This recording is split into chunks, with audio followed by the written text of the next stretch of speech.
xibaar yu wér te wóor ca tàng-tàng ba abonnez-vous pour ngeen di mën di jot suñuy vidéo. jërë ngeen jëf ci ànd gi ak ñun ci chaîne bi di Buzz 221 HD dañ ko commencé ci Kiné Ndiaye Rose mi nga xam ni moom mi daan nay am borom kër actrice Kiné Ndiaye Rose bi nag daal kon moom mi nekkatul koo xam ni ab célibataire la bu ñu sukkandikoo ci information yu ñu jëlee ci réseaux sociaux yi moom mi nga xam ni surtout tambour major bi di Doudou Ndiaye Coumba Rose la daan nay fiancé ki ñu wax Mouhamed Mbaye muy nag koo xam ni ba tey nit la koo xam ni. kenn xamu ko ci seen médiatique bi waaye cérémonie de fiançailles bi nag daal daan nay am ci ab cadre strictement familial maanaam kon ci loo xam ni ak njabootam rek ñoom ñoo fa nekkoon ñu daal di officialiser seen relation bi nga xam ni kon daan nañ koy amoon ci ab discrétion bu mag a mag depuis ay at yu bari ndax ñu ngi wax ni depuis 2018 ba tey ñu ngi daal di génn ñu gis nag daal ay images yoo xam ne kon daan nay génn ci yooyu lay événement ci loolu nag daal mu nekk ay information yoo xam ne nag daal daan nañu xam le ni ki nga xam ne moo nekk futur borom këru Kiné Ndiaye Rose daan na jox actrice bi ab dot bu toll ci 5 millions ak parure en or ak iPhone 17 loolu yi mooy li nga xam ne daal daan nañ koy joxe ci li nga xam ne kon moo di takk gi pour le ne actrice bi nag daal moom mi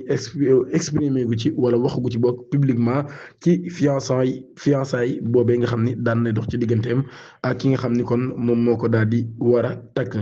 Gaz sénégalo-mauritanien l'annonce de Cosmos une rue sur une requête chère à Sonko. Le premier ministre Ousmane Sonko moom mi nag daal daan nay offesqué de la situation ci lu bëree bëri ci li nga xam ne nag daal daan nay am kon ci compagnie pétrolier qui exploite le gisement sénégalo-mauritanien des grandes tortues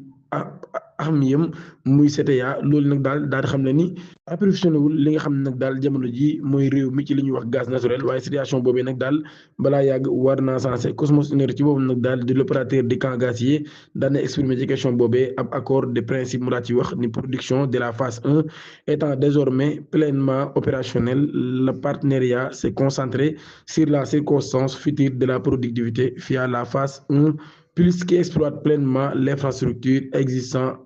existante pour la vente sur les marchés domestiques du Sénégal et de la Mauritanie loolu la Cosmos Énergie daal di xamle ci rapport bi nga xam ne nag daan na ko publié 2015 moom mi nag daal wala sax ci rapport 2015 bi nga xam ne daal 2025 bokk bi nga xam ne daan na koy fësal loolu nag daal daan nay xam ne nag daal ab te daan nay wax nag daal li ñuy wax campagne texane boo xam ne daan nañ koy annoncé ab accord de principe pour nag lu jëm ci wàllum jaayum gaz domestique boobee ñu koy xaar ci atum 2026 Cosmos nag daal dinay renseigné que ne le Sénégal ci boppam nag daal war naa entamer au prochain trimestre de cette année la construction du réseau de gazoducs maanaam kon ci ñetti weeru njëkk yi ci at mi nag daal dina commencé kon construction boobee nag daal bi nga xam ne kon moom mooy acheminer le gaz des terminales centrales jusqu'à la côte pour la vente sur le marché maanaam kon nag ñu daal di koy mën a jaay ci li nga xam ni moo di marché intérieur bi loolu kon bokk ci li nga xam daan nañ koy wax. brigade territoriale de Ouakam Dakar daan nay procédé le vendredi 27 février arrestation ñaari nit ñooñu ne daal ñoo am ay nationalité étranger ñu ngi leen toppee nag exercice illégal de la médecine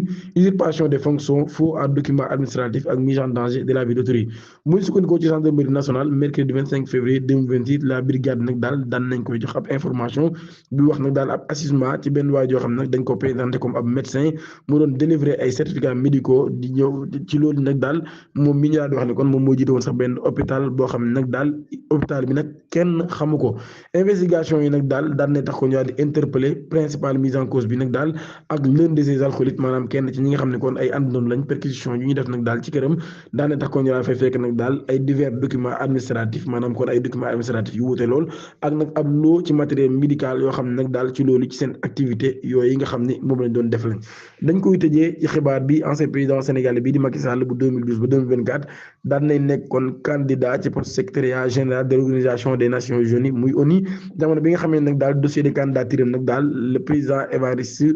Ndayishimiye ci boppam moom moo